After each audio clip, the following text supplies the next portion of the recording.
Remember that scene in the original Halloween where Tommy Doyle is being picked on by the bullies, aka Lonnie, Keith, and Richard? You know the one. The bullies are pestering Tommy over and over again about the boogeyman, causing Tommy to eventually fall and crush his pumpkin.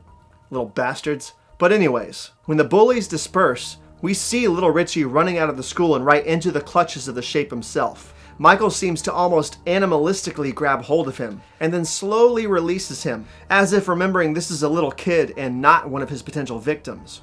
Reasons aside, Richie seems genuinely horrified nonetheless. No doubt getting a strong direct look at Michael Myers before fleeing the scene entirely, returning Michael's attention back to Tommy Doyle, and continuing to silently stalk him from afar.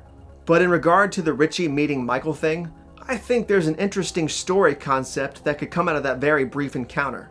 This kid would have definitely went home a little freaked out by his encounter with, well, whoever that was. Of course, at that point, he wouldn't yet know that it was Michael Myers in the flesh, only to find himself at the Myers house later that same night with his fellow bullies, Lonnie and Keith, daring each other to go inside.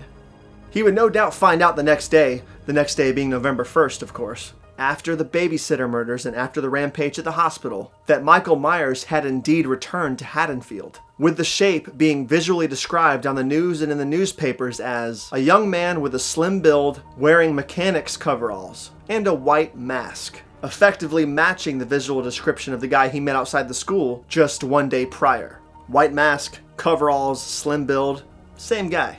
How would this affect Richie in the long run? Would it be a scary memory for him? Or would it be a cool little tidbit that he would no doubt share with his friends and family and sort of boast about? Would he even want to tell anybody about it? Would his friends or parents even believe him in the first place if he did?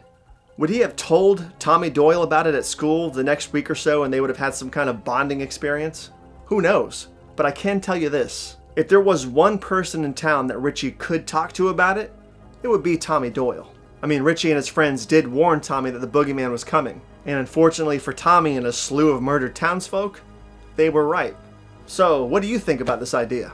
Would this encounter have been a big deal for Richie in the long run? Or would he have simply shrugged it off? Let me know in the comments below and I will see all of you beautiful fiends in the next video.